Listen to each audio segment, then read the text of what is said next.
Episode 1. The Reappearing. You'd think a death like that would bring silence, closure, peace, but it didn't.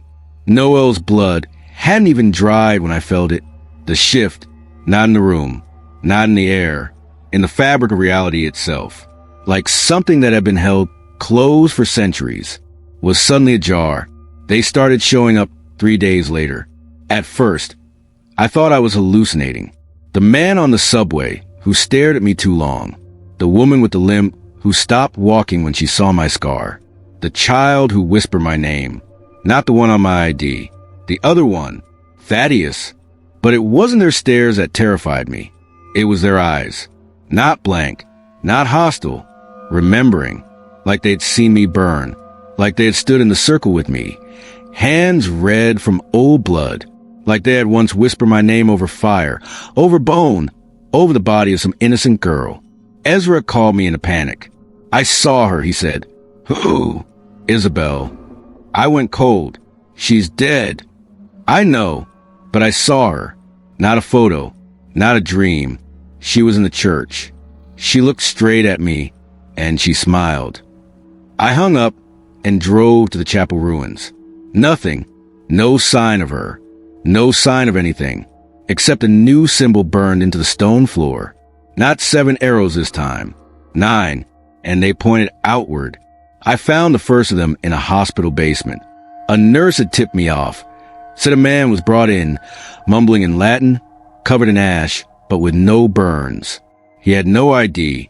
Just one thing written on the inside of his wrist. 12th return. When I saw him, he didn't flinch. He looked at me and said, "We're coming back, but not as we were." Since then, I've seen 4 more, each different. A baker in Detroit who bleeds from the eyes every night at 3 a.m.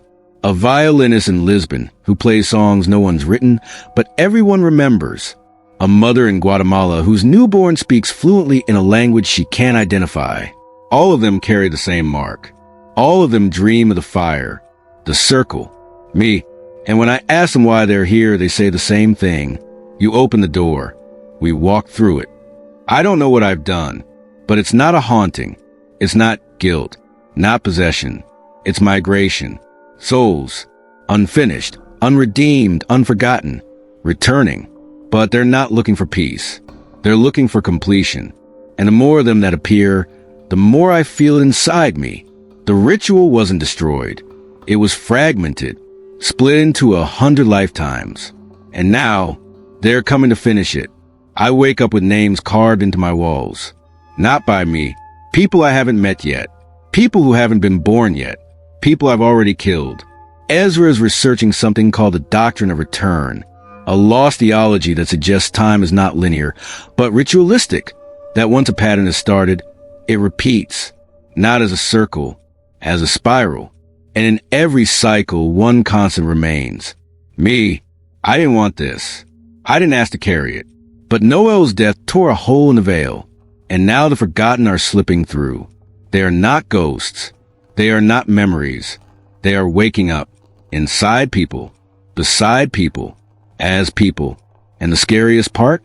Some of them don't want to leave. Episode 2. A name I never spoke. Written in her blood. Her name was Clara Whitlow. Age, 24. History, clean. Occupation, graphic designer. Spiritual beliefs, none. She'd never been to Valimortem. She'd never heard of Thaddeus Vale. She didn't believe in past lives, rituals, or curses until she woke up one morning with my name, carved across her chest, in her own blood. She showed up on Ezra's doorstep barefoot, shaking, wrapped in a raincoat she didn't own. It was there when I woke up, she said. Her voice barely made it past her lips. It wasn't there the night before. There was no pain, no breaking, no blade. Ezra brought her to me. The moment I saw her, my stomach twisted, not because of the name, but because of her eyes. They were the same eyes that watched me burn centuries ago. The same eyes that once begged me to stop. The same eyes that forgave me before I killed her. The wound was fresh, but not open. Red, raised, healed overnight. And the writing, not random, not human. The lines were too clean, Too ancient. It looked less like letters and more like a summoning script. THADDUS. Written not horizontally, but in a spiral. We tried to wash it off. It stayed. We tried to photograph it. The camera wouldn't focus. We tried to scan her body. Every machine crashed at the same moment. 3:33 a.m. Ezra said nothing. Just stared at her like she wasn't human anymore. Clara wept in the bathroom that night.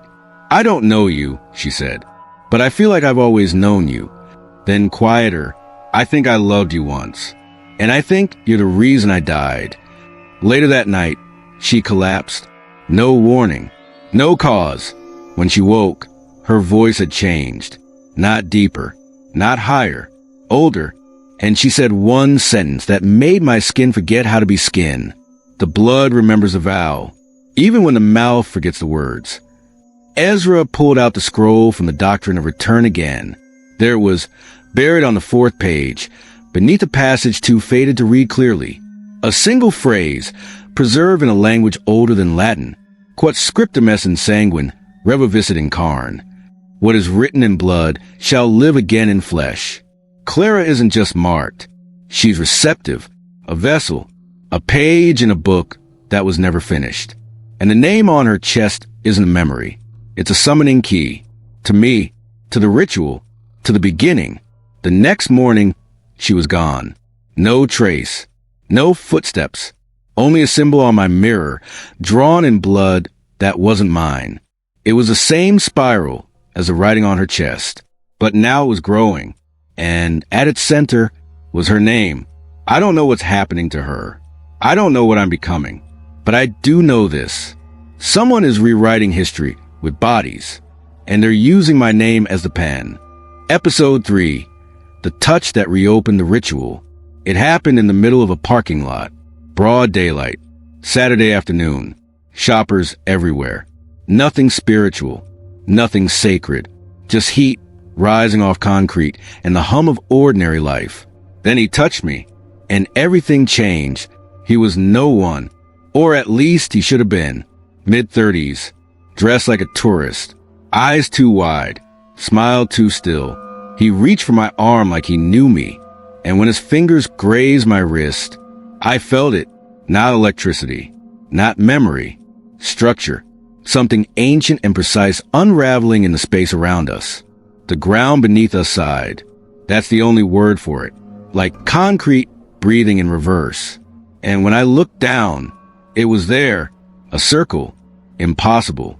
Yet there, etched into the pavement beneath our feet, glowing faintly beneath the cracks, as if it had always existed, waiting beneath layers of tar, waiting for the right touch to wake up.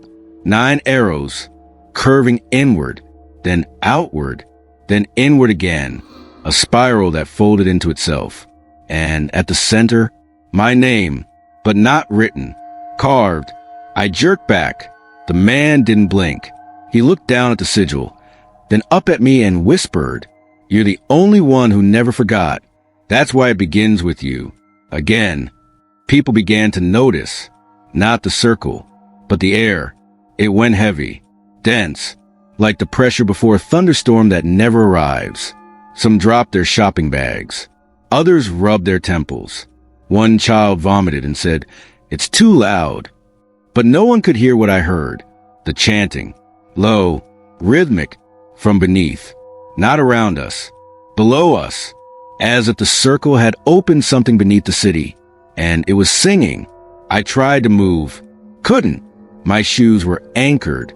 My spine locked. My hands trembled. The man leaned in. His breath smelled like my grandmother's attic.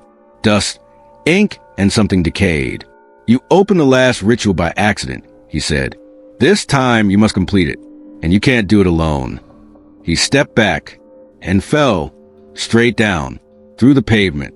No crack, no hole, just gone, as if he'd never been there, except the circle remained. And my name now glowed red. Ezra rushed to meet me an hour later. He saw the mark, he saw the sigil, and he froze. "This isn't a haunting," he said. "This is a restart." I asked him what that meant. He didn't answer. Instead, he pulled out the Doctrine of Return. The page had changed. I swear to God, the page had changed. A new sentence, bleeding ink across old parchment. When the seal reappears where no altar stands, the earth beneath shall become the altar itself. We went back the next day. The circle was gone. Not faded, not cracked, gone. But the concrete was warm and humming. Ezra placed his hand on the ground and recoiled instantly. His palm was burned, in the exact shape of the sigil. This is no longer about remembering. This is no longer about me. This is activation. The ritual is waking, and it's using us, our hands, our blood, our cities, as instruments. And the question is no longer what happened before.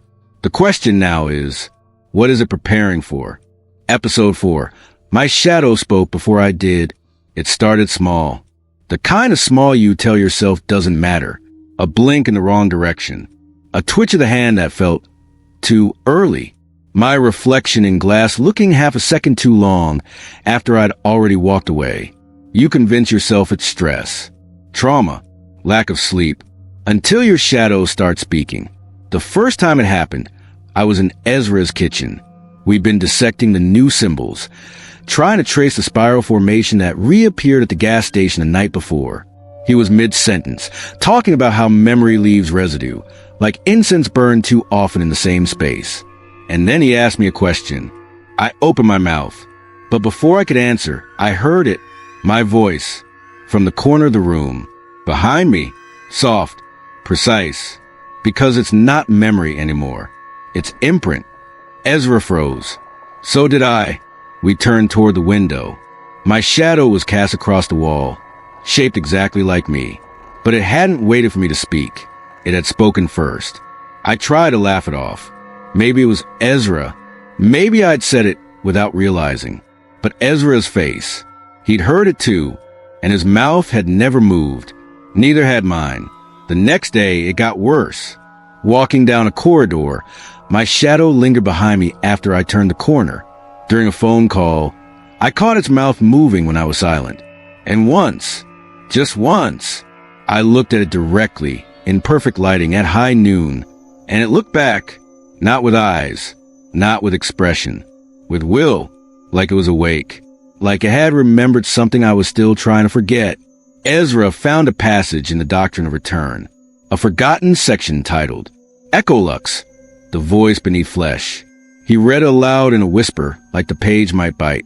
When the vessel hesitates, the echo speaks. When the soul resists, the imprint answers. The body can delay destiny, but the shadow never forgets the ritual. That night, I locked myself in the bathroom, lit every candle, closed every blind, and I stared at the wall until the flame bent long enough to stretch me across the tile. My shadow, still, normal, until I whispered, "What are you?" It lifted its hand. I didn't. My arm stayed down. It moved without me. And then, slowly, painfully, it raised both hands and placed them over its eyes. The same gesture the priest used before the offering. The same gesture I'd buried in the deepest part of my memory. I dropped to the floor, shaking. Then I heard it again. My voice, but not from my throat. From the dark behind the mirror. You keep trying to remember the past, but you forgot. You're the past trying to remember itself. The next morning, the mark on my wrist, Thaddeus mark, had changed. It was no longer a circle. It was an eye, open, burning red, watching. Ezra came by. He didn't say anything, just handed me an envelope. Inside, a photo, black and white, dated 1749. A man who looked exactly like me, standing in front of a group of kneeling men. But none of them looked human. Their shadows had mouths. This is no longer about death. No longer about memory. This is about reflection. And what happens when the thing reflecting you knows more than you do? I no longer trust my voice. I no longer trust my eyes. And most of all, I no longer trust the thing that walks behind me. Because I think it's trying to tell me something. And I'm starting to understand. It's not a shadow at all. It's who I was before this body remembered. Episode 5. I dreamt a funeral, and I was the only one still breathing. I've had nightmares before, but this wasn't a nightmare. It was a procession, elegant, ordered, ritualistic, and terrifying, because it felt like something sacred had returned to finish its breath.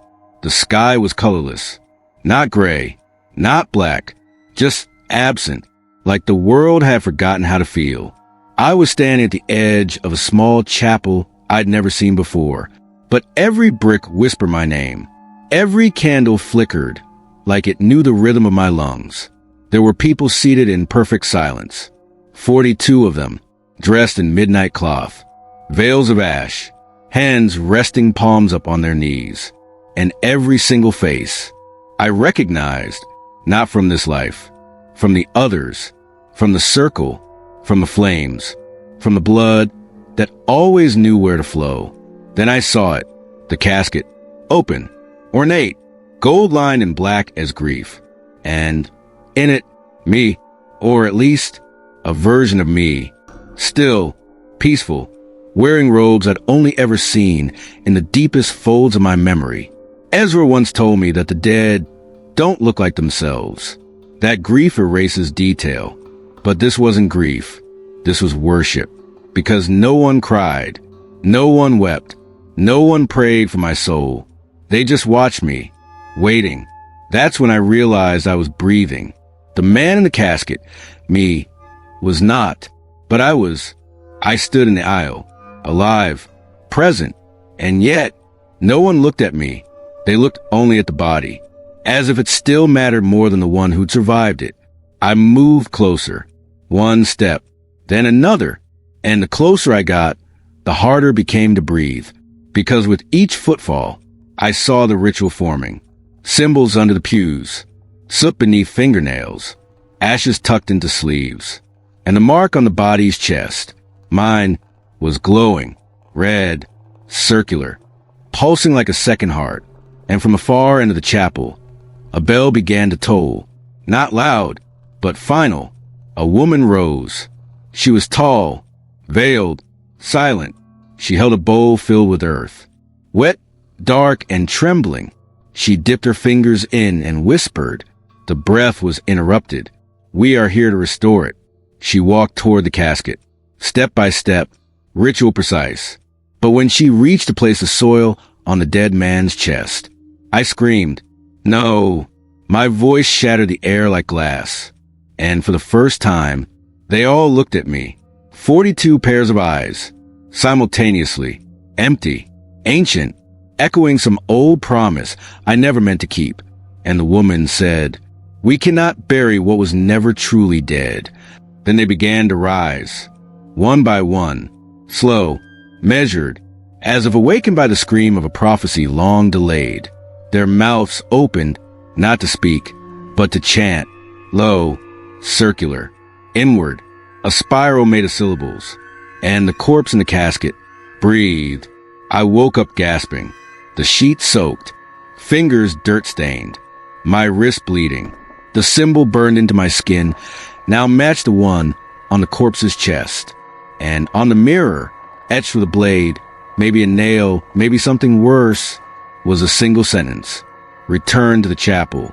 Your burial is incomplete." Episode 6. Her voice wasn't hers. It was mine, but older. You never expect to hear your own voice come from someone else's mouth. Not echoed, not mimicked, not quoted. Lived, word for word, breath for breath. A thought you buried so deep it forgot it had shape. Her name was Mariah. At least, that's what she said. But when I heard her speak, I didn't believe her.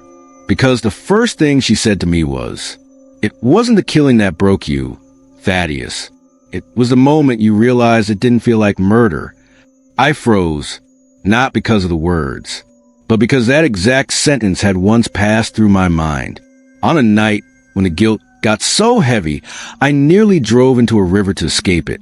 And I'd never said it out loud. Not to Ezra, not to God, not even to myself. But here she was, saying it with my rhythm, my breath, my inflection, like she hadn't heard it. She had remembered it. We met in a train station.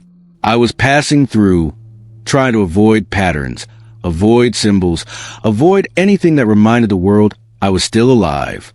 She sat beside me, uninvited, calm, as if we were old friends. She didn't ask for my name, didn't give me hers.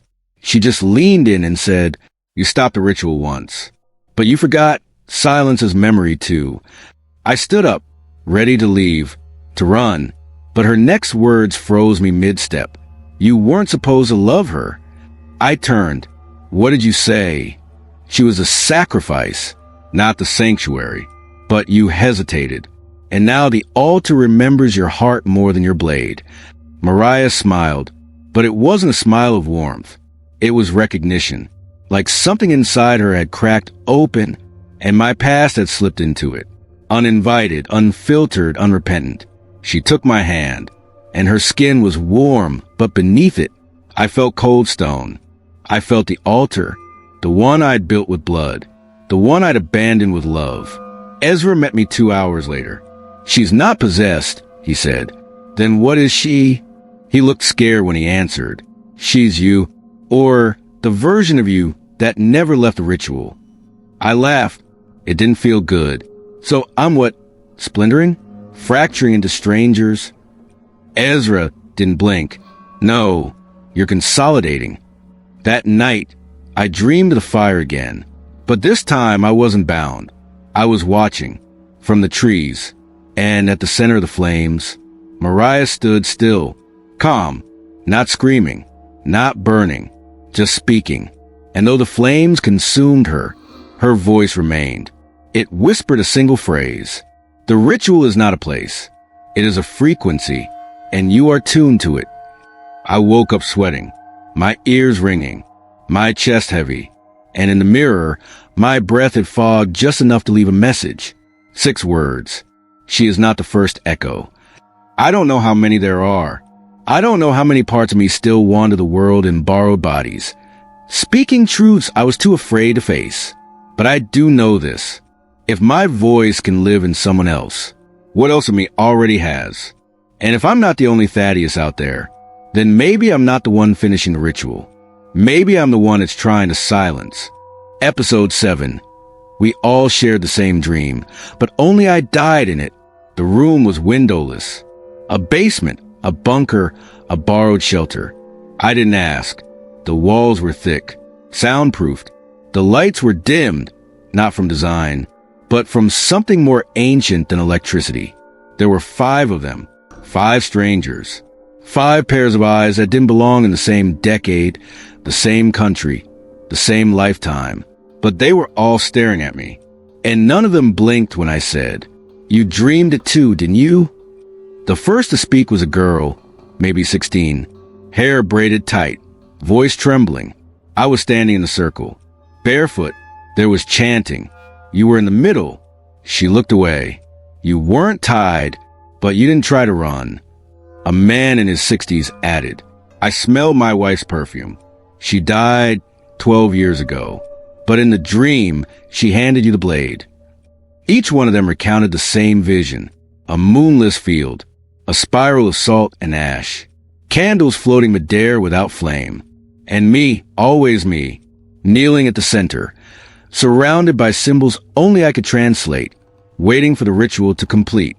But here's what none of them could explain. Why, when the ritual ended, they all woke up. But I didn't.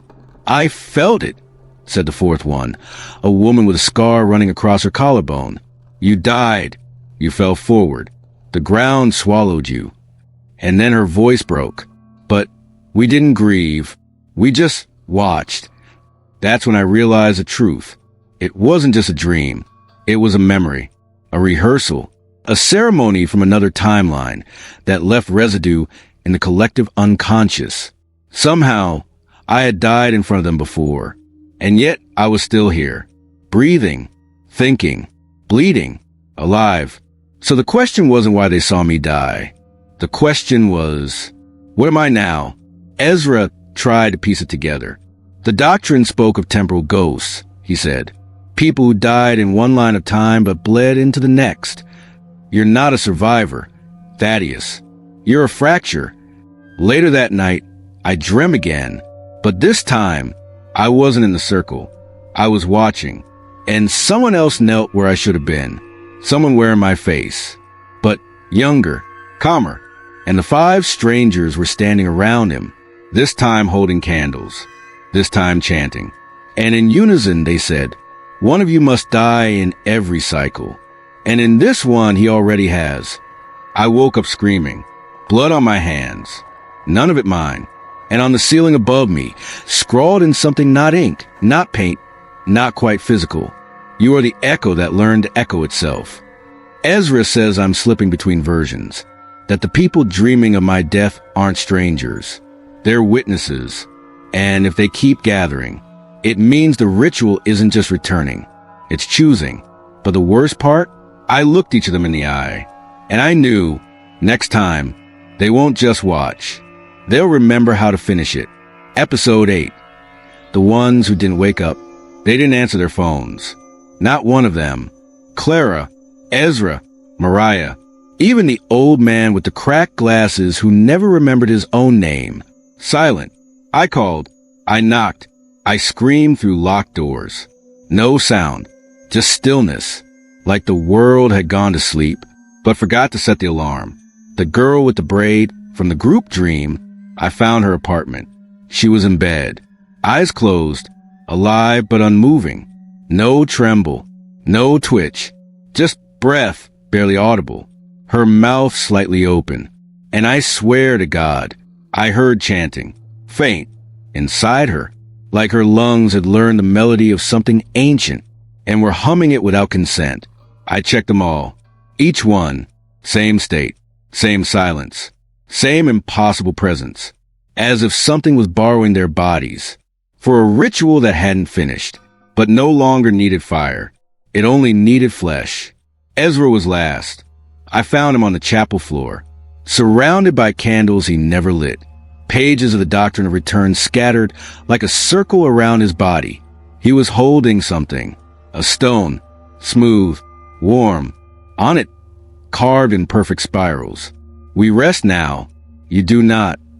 I tried to scream, but no sound came, because somewhere, somehow, I knew this was not their death. It was their departure, their offering, their surrender to something deeper than sleep.